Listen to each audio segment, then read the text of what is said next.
अस्सलाम वालेकुम नाज़रीन, मैं हूँ महा आमिर और आपको खुशामदीद करती हूँ हमारे आई हेल्थ के प्रोग्राम सेहत सबके लिए में। आज हम बात करने वाले हैं मलेरिया डिज़ीज़ पे और हम ग्लोबल और पाकिस्तान की बात करेंगे। मलेरिया के बढ़ते हुए केसेज़ अब पाकिस्तान में काफ़ी अब सुनने को आ रहे हैं और अगर हम रिपोर्ट्स के हिसाब से चलें तो हर साल तकरीबन 3 लाख कन्फर्म रिपोर्टेड केसेज़ जो हैं, वो पाकिस्तान में सामने आते हैं। इसी हवाले से आज हम बात करेंगे डॉक्टर माह तलत से, जो कि medical doctor and public health specialist हैं और इन्फेक्शियस डिजीजेस में पिछले 20 साल से काम कर रही हैं। अस्सलाम वालेकुम डॉक्टर माह तलत, कैसी हैं आप?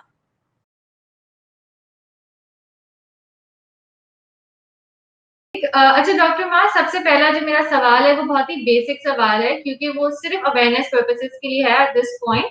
तो सबसे पहले आप बताएं कि मलेरिया किस किस्म की डिजीज है? मलेरिया किस किस्म की डिजीज है? थैंक यू माहा for having me. Malaria basically is a threatening disease and it's caused by parasites, and those parasites are transmitted in human beings through the bites of infected mosquitoes. तो basically ऐसा मच्छर जो कि infected हो उस parasite, उसके पेट में वो पैरासाइट मौजूद हो और वो दूसरे इंसान को काटे तो वो मलेरिया कॉज करता है. और नॉर्मली जो मच्छर ये कॉज करता है वो फीमेल एनाफिलीज मॉस्किटो होती है. डिफरेंट टाइप्स ऑफ पैरासाइट्स हैं जो कि ये कॉज करते हैं. ठीक है। पूरी दुनिया में 5 किस्म के पैरासाइट्स हैं, लेकिन पाकिस्तान में जो मलेरिया होता है वो मोस्टली 2 पैरासाइट से होता है. एक प्लाज्मोडियम वाइवेक्स और दूसरा प्लाज्मोडियम फेल्सीपेरम. सो प्लाज्मोडियम वाइवेक्स या प्लाज्मोडियम फेल्सीपेरम जब फीमेल एनाफिलीज मॉस्किटो के अंदर मौजूद होगा, यानी कि वो इन्फेक्टेड होगी मॉस्किटो और वो किसी इंसान को बाइट करेगी, तो वो अपने स्टमक से वो पैरासाइट इंसान के अंदर इंजेक्ट कर देगी और जिससे उसको मलेरिया होगा. और आपने ये बताया कि हमारे पास 5 किस्म की different types of malaria infections जो हैं वो होते हैं, पर पाकिस्तान में सिर्फ 2 ही हैं। जी. ओके, पाकिस्तान सो में प्लाज्मोडियम वाइवेक्स और प्लाज्मोडियम फेल्सीपेरम होता है. ठीक है। अच्छा, जस्ट आउट ऑफ क्यूरियोसिटी, कोई सीजन होता है मलेरिया के इन्फेक्शंस का या फिर is it just all year around we can say कि अब कभी भी हो सकता है मलेरिया?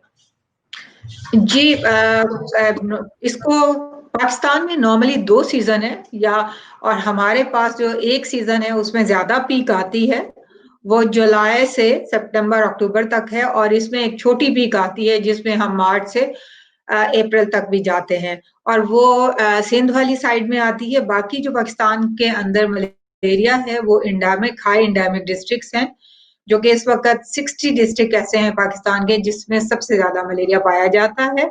और वो उसकी जो पॉपुलेशन, रूरल पॉपुलेशन है उसमें ज्यादा इंडेमिसिटी है और वो डिस्ट्रिक्ट सिंध में है, बलूचिस्तान में है और केपी के और फाटा में है. ठीक है, so if I am not wrong, मतलब मलेरिया जो है वो पाकिस्तान के हर ही प्रोविंस में और हर ही इलाके में जो है वो अच्छा खासा प्रेवलेंट है. इसी हवाले से अगर आप बताएं कि ट्रांसमिशन मलेरिया की from mosquito to a patient किस तरह होती है और is it also like patient to patient transmission possible या फिर it's only mosquito to patient? बहुत अच्छा सवाल किया महा आपने. बेसिकली मैंने आपको कहा ना कि जे एक इन्फेक्टेड मॉस्किटो से होता है. अगर मुझे मलेरिया हुआ है, मेरी बॉडी के अंदर पैरासाइट मौजूद है, मैंने ट्रीटमेंट कराई है लेकिन पूरे दिनों की ट्रीटमेंट नहीं कराई और उस जगह पे एक स्पेसिफिक मच्छर जो कि हम कहते हैं फीमेल एनाफिलीज मॉस्किटो है, उस मच्छर ने मुझे काटा तो मेरे जिस्म के, मेरे खून से उसने वो पैरासाइट ले लिया. अब वो पैरासाइट उस मच्छर के पेट में जाके फर्टाइल होगा, बढ़ेगा और जब वो बढ़ने के बाद किसी और इंसान को जब काटेगा तो उसकी टनल दो दो इस तरह से टनल होती हैं. एक साइड से वो जब बाइट करता है तो वहां पे अपनी बॉडी की थूक उसमें डाल देता है इंसान के जिस्म के अंदर, और ताकि वो जहां से उसने खून को सक करना है वो डाइल्यूट हो जाए. जब वो थूक इंजेक्ट करता है तो उसके पेट में वो पैरासाइट्स जो उसने मेरे जिस्म से लिया था वो दूसरे इंसान को इंजेक्ट कर देता है और इस तरीके से वो अगले इंसान में मलेरिया कॉज करता है. Okay, that's pretty informative and एक और चीज जो हमें काफी ज्यादा लोग जो है हमसे सवाल पूछते हैं कि मलेरिया जो है वो क्या किसी को भी हो सकता है या इसके कोई रिस्क फैक्टर्स होते हैं कि फॉर एग्जांपल एक एज हो गई या फिर खवातीन में ज्यादा हो रहा है as compare to the male population, is it like that या किसी को भी हो सकता है मलेरिया? मलेरिया किसी को भी हो सकता है। कुछ लोगों में वल्नरेबिलिटी ज्यादा होती है, बच्चों में और प्रेग्नेंट औरतों में, लेकिन ये बीमारी किसी को भी हो सकती है। और इसमें हम किसी को ये नहीं कह सकते कि ये शख्स इम्यून है और इसको मलेरिया नहीं होगा। जो भी बंदा ऐसे हाई एंडेमिक एरिया में मौजूद है और वहां पे मॉस्किटो अवेलेबल है और वो उसको इंजेक्ट कर सकता है पैरासाइट, उसको मलेरिया हो सकता है। और मलेरिया के जो साइन एंड सिम्टम्स हैं वो नॉर्मली जब आपको बाइट करेगा मॉस्किटो उसके 10 to 15 डेज में अपेयर होना शुरू हो जाएंगे।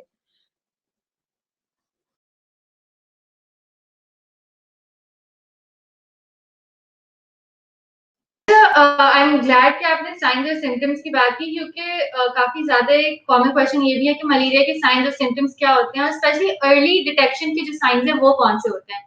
सो if you could just tell us के कौन कौन सी चीजें हैं जो हमें लुक आउट रखनी चाहिए स्पेशली इन मलेरिया सीजन।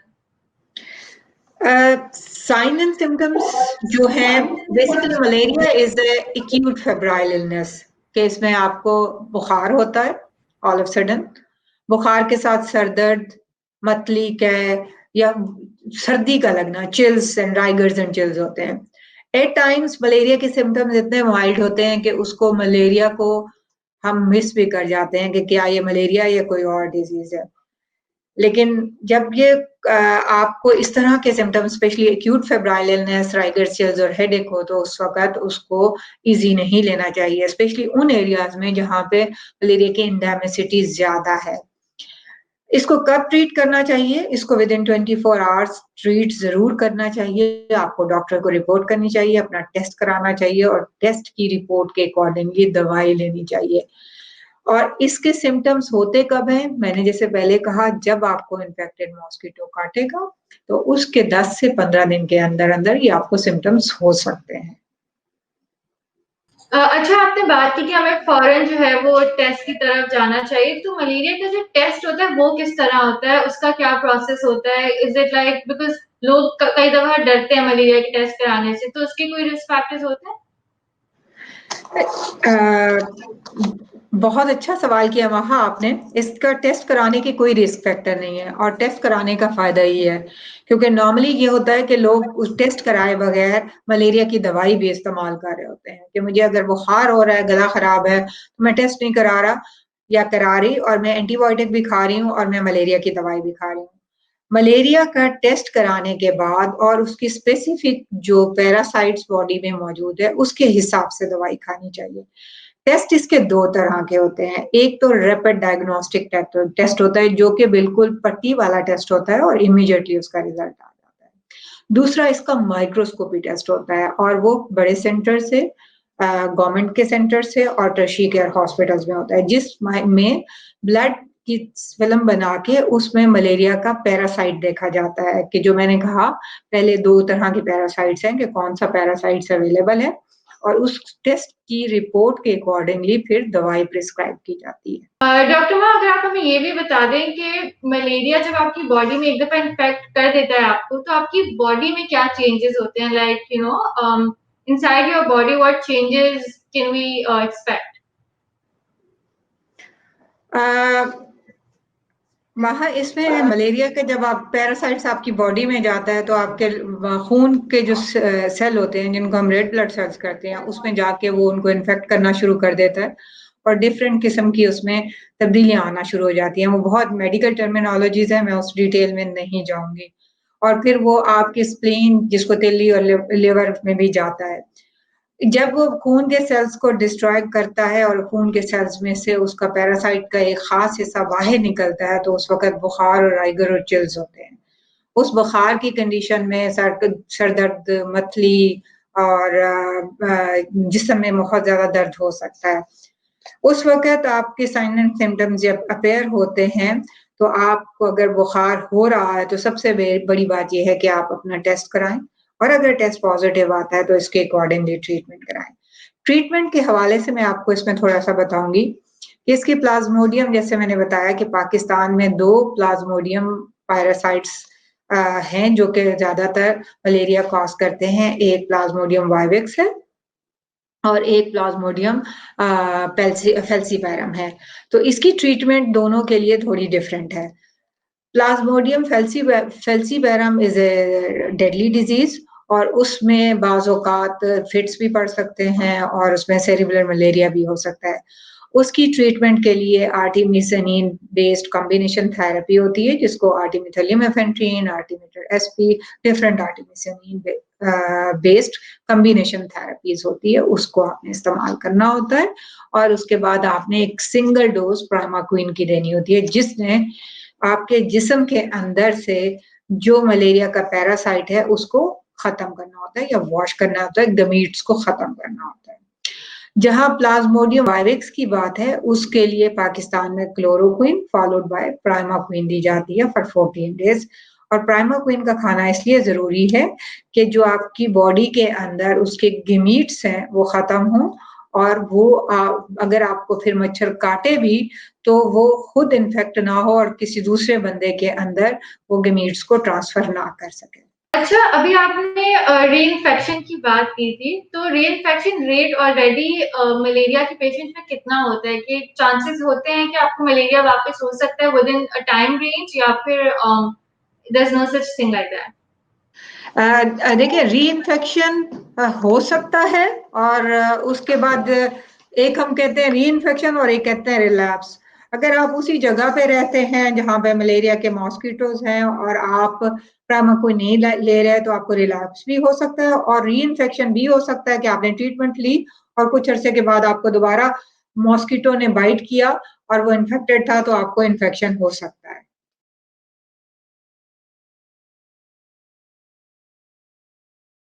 अच्छा, अब हम बात करेंगे काफ़ी एक इम्पोर्टेंट चीज़ की जो है प्रिवेंशन और प्रिकॉशन पे because at the end information तो हमने दे दी है बट जब तक लोग खुद अपने लिए प्रिकॉशंस नहीं लेंगे इन सब चीज़ों का एक्सेस कोई फ़ायदा नहीं होगा। तो सबसे पहले आप बताएँ कि मलेरिया की प्रिवेंशन में क्या-क्या इम्पोर्टेंट स्टेप्स हैं जो हमें लेने चाहिए? So malaria is a basically preventable and treatable disease.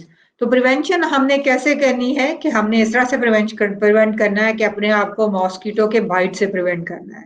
हमने फुल स्लीव्स वाले कपड़े पहनने हैं, हमने हमारे पास अगर दवा लगी मच्छरदानी है तो उसके अंदर सोना है और उसके बाद हमारे घरों के इर्द-गिर्द जो पानी है, गंदा पानी है, कोई भी पानी जिसमें आपको लगता है कि मॉस्किटो बाइट्स मॉस्किटोज़ के पैरासाइट्स ग्रो कर सकते हैं, उसको हम खत्म करें या दूसरी अब इसमें प्रिवेंशन की जो मेन इम्पोर्टेंट चीज़ है, जैसे मैंने पहले कहा कि इसकी ट्रीटमेंट भी प्रिवेंशन है। हम इसको 2 प्रोन्ग्स में लेते हैं, एक है केस मैनेजमेंट और एक है आपका वेक्टर कंट्रोल। केस मैनेजमेंट ये है कि अगर मुझे मलेरिया हुआ और मैंने पूरे दिन की दवाई खाई, तो मेरे अंदर से, मेरे जिस्म के अंदर से मलेरिया का गमीट्स खत्म हो गया। तो उसको वो ट्रांसमिट मुझे मच्छर काटेगा भी तो किसी और को ट्रांसमिट नहीं करेगा, तो वो दूसरे की प्रिवेंशन हो गई। दूसरा जो वेक्टर कंट्रोल है वो ये है कि मच्छर का या जो वेक्टर है जो कि एक जगह से दूसरी जगह ट्रांसमिट करता है उसको कैसे खत्म किया जाए या उसको कैसे कंट्रोल किया जाए। उसके लिए सबसे बड़ा ये है कि आप दवा लगी मच्छरदानी, वेक्टर कंट्रोल की काफ़ी अच्छी इंटरवेंशंस हैं जो कि हुकूमत पाकिस्तान इस वक़्त कर रही है। उसमें बेड नेट्स जिसको LLINs कहते हैं, लॉन्ग लास्टिंग इंसेक्टिसाइडल नेट्स हैं। उसके बाद IRS है, इंडो रेजिडुअल स्प्रे जहाँ पे रिक्वायर्ड होता है और उसके बाद लार्वा सोर्स मैनेजमेंट है। ये वेक्टर की डेंसिटी और वेक्टर की पोज़ीशंस और एरिया के अकॉर्डिंगली वो मैपिंग करके तो वो करते हैं। लेकिन इसमें बेहतर ये है जो हम इंडिविजुअल लेवल पे कर सकते हैं वो ये है कि हम मॉस्किटो की बाइट्स को प्रिवेंट करें और अगर हमें डिज़ीज़ हो जाए तो हम उसको डायग्नोज़ करके ट्रीट कराएँ। ओके दैट्स वेरी इन्फॉर्मेटिव और ये काफ़ी बेसिक सी चीज़ें हैं जो हम रोज़मर्रा की ज़िंदगी में कर सकते हैं और हमें करना भी चाहिए। बट फिर भी पाकिस्तान में हर साल मलेरिया के केसेज़ इंक्रीज़ ही हो रहे हैं, डिक्रीज़ तो हो ही नहीं रहे हैं as of the last 5 years specially. So आपको क्या लगता है कि पाकिस्तान में स्पेशली क्या की चैलेंजेज़ आते हैं हमें जिसकी वज़ह से हम मलेरिया को ख़त्म नहीं कर पा रहे हैं? बेसिकली वहाँ इसमें जो मलेरिया के केसेस इंक्रीज हो रहे हैं, लेकिन एट द सेम टाइम हम मलेरिया को कंट्रोल भी कर रहे हैं। हम लोग ग्लोबल फंड के राउंड में, जो लास्ट राउंड था, उसमें हमारे पास 72 डिस्ट्रिक्ट्स है जो हाई एंडेमिक डिस्ट्रिक्ट्स है, जहाँ पे मलेरिया का बर्डन बहुत ज्यादा था। लेकिन अल्हम्दुलिल्लाह अब हमारे पास 60 डिस्ट्रिक्ट्स हैं, जो 12 डिस्ट्रिक्ट्स हैं उसमें मलेरिया का बर्डन कम हो गया है। केसेस का ज्यादा बढ़ना ये इसलिए ज्यादा बढ़ रहा है कि हम उन केसेस को पहले मिस कर रहे थे, अब हम उन केसेस तक पहुंच रहे हैं। हमारा डायग्नोसिस कवरेज ज्यादा हो गया है, हमारी फैसिलिटीज का कवरेज ज्यादा हो गया है, तो उन केसेस तक हम पहुंच रहे हैं। जितना हम केसेस तक पहुंचेंगे, एक लेवल तक वो इंक्रीज करेंगे और उसके बाद हम उनको जैसे जैसे ट्रीट करते जाएंगे, तो उसका कवरेज इंक्रीज होने से वो हमारा मलेरिया कंट्रोल से एलिमिनेशन की तरफ आएगा। और उसके लिए बहुत जरूरी है कि पहले हम उसका कवरेज इंक्रीज करें। सबसे बड़ा जो चैलेंज है हमारे यहाँ, वो ये है कि हमारा हेल्थ सीकिंग बिहेवियर बहुत बड़ा चैलेंज है। मुझे अगर बुखार हुआ, किसी को भी बुखार हुआ, तो हमारी प्रेफरेंस ये होगी कि हम घर में बैठ के दवाई ले लें, या ओवर द काउंटर जाके ले लें, या मेडिकल स्टोर से ले लें, या किसी दोस्त अहबाब से पूछ लें। मलेरिया के लिए जरूरी है कि आपका हेल्थ सीकिंग बिहेवियर इस तरह से हो कि आप उसको डायग्नोज करें और उसके प्रिस्क्राइब ड्यूरेशन, टाइम और डेज के हिसाब से दवाई पूरी लें, जो बहुत बड़ा चैलेंज है। दूसरा उसमें एक और जो चैलेंज है वो है, हमारा मलेरिया मोस्टली रूरल एरियाज में है, जहाँ पे डायग्नोस्टिक और ट्रीटमेंट की फैसिलिटीज हैं, अगर हैं भी तो बहुत दूर हैं, एक्सेस उनका डिफिकल्ट है। जैसे बलूचिस्तान के फार फ्लॉन्ग एरियाज हैं, फाटा है, केपी है, सिंध का इंटीरियर एरिया है, तो वहां तक लोग उन फैसिलिटीज तक बाजुकत नहीं पहुंच सकते। तीसरी चीज जो ये है वो है रिसोर्सेज की कमी। वो सबसे बड़ा मेजर इशू है for the vector control intervention. जो मैंने कहा कि वेक्टर्स हैं, आपके इंसेक्टिसाइडल स्प्रेज हैं, हम पाकिस्तान के पास, क्योंकि और डिजीजेज, इतनी डेडली डिजीजेज अवेलेबल हैं, जो कि सारे रिसोर्सेज उनकी तरफ डाइवर्ट हो जाते हैं, तो रिसोर्सेज वेक्टर कंट्रोल इंटरवेंशन के लिए हमारे पास बहुत हो रहे हैं। अच्छा, ठीक है। आई थिंक एक बहुत ही, अगर हम आजकल के टाइम के हिसाब से रेलेवेंस देखें, तो कोरोना वायरस का भी काफ़ी एक हाथ है इस चीज़ में, इन द सेंस के काफ़ी लोग हैं जो मलेरिया पे इतना फ़ोकस नहीं करें, क्योंकि वो कोरोना वायरस से इतना डरे हुए हैं कि उनको नहीं और बीमारियों का भी इतना ज़्यादा एजुकेशन है इन दैट सेंस।